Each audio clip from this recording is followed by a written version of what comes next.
So how do you get your BCID? Hi guys, my name is Ambrose and welcome to my YouTube channel.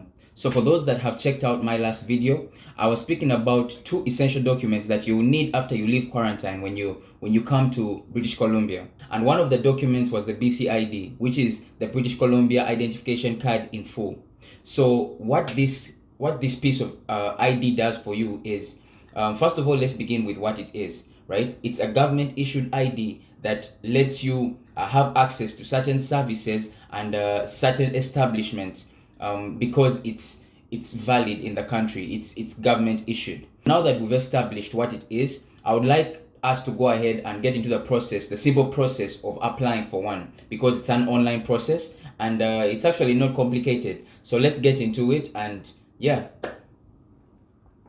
so in order to apply for your BCID, go into your Google search bar and type in BCID. These options will pop up in the search engine results, and you click on the first option, which is obviously saying apply for your BCID. Once you click on that, it will show you, it will bring you to a page which basically shows you how to get your BCID card. You can read through this.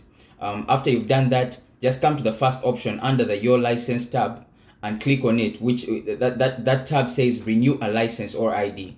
You click on that and then you scroll. What you're trying to do is book an appointment, right? So you come to BCID renewal right here. You click on that, and what we're trying to do is book an appointment, like I've already mentioned. So once you've clicked on that option, it will bring you to a page that's basically showing you the services that are offered by the ICBC establishment, which is basically like a driver license, the driver licensing office here in Kamloops. So you scroll down and look for the first option, which basically says renewal or replacement of an existing BC license or ID, and new BC ID or BC service card applications. Basically all that jargon to say we are focusing on this. We are focusing on the new BC ID application, which is the purpose of this particular video. And as you can see, you can read through book a 10-minute appointment for one of the following, blah blah blah blah blah. Just go ahead and book an appointment.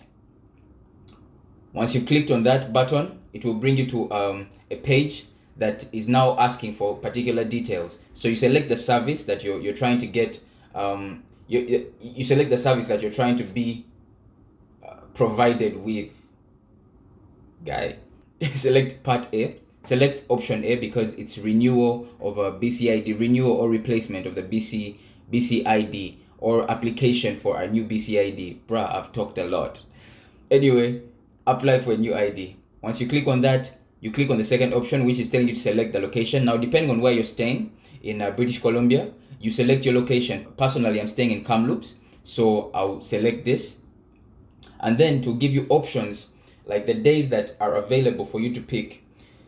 So you go ahead and select the day that works for you. Keep in mind that on weekends they are not open, so the options that will appear will be from Monday to Friday.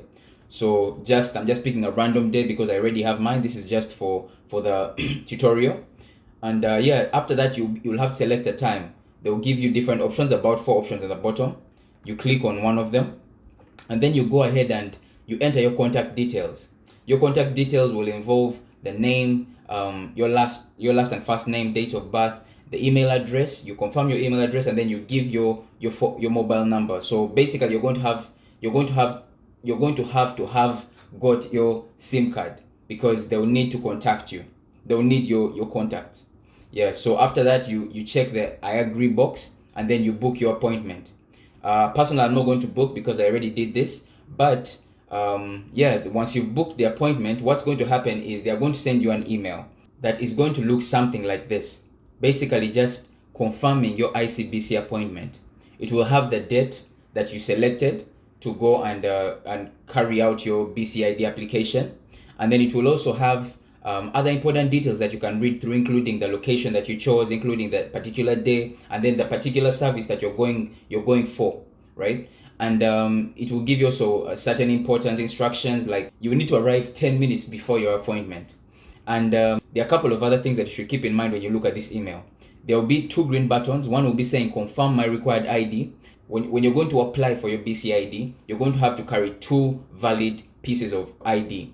Let's just click on this to find out. But before we even do that, I want us to take a look at this second green button that says reschedule cancel. So this will come in handy if something comes up. I mean, this is life, you could plan for that day to go, and do this particular activity, but things come up and you fail to, you have the option to reschedule or to cancel. So let's go and check out what ID you require when you're going.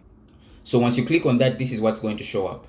It's going to be like, which ID do I need to bring? What you're going to do is click on the second option. Personally, I click on the second option because I've never had a BC driver's license and I've never had a BC identification card, which I take it will be the same case for you. So you click on that and then you click next. You select the option that best describes you as well. I'm a student, so I'm in BC on a student, work, visitor, or temporary resident permit. You select that option, click next. Here you're selecting whether you have a driver's license from another jurisdiction in your possession. So basically, if you have one, but it's not from the US or Canada, you click the second option. Or you could just go ahead and click no if you don't want to deal with whatever comes with it. Personally, I just clicked no. I moved on. Has your name changed since birth? No. If it has, you know what to pick. You say yes. And after that, it will give you 2 options based on the answer that you've given. So it will prompt you either to show results or no to start again. So I want to see my results just so that you can see what it's going to look like. This is what the summary will look like. And according to the answers that you gave, it will advise you on which particular IDs that you should carry. In my case, I carried a student permit, and then you carry one of these other documents. I carried my passport. It's the simplest one. Or you can see, you just find out which one works for you. The easiest thing is just to carry your passport, which I did. And after that, you can decide to print it. You print it to your laptop so that you have a look at it whenever you want to, or you could just always repeat the process whenever you desire. Now with that, you're basically set to go for your appointment. Just make sure you don't miss it. If you're going to miss it, ensure that you reschedule. That's basically it. That basically brings us to the end of this video. If this feels like your type of content, be sure to hit that red subscribe button below and share this with a friend whom you feel it might add value to. I look forward to seeing you next time, and take care.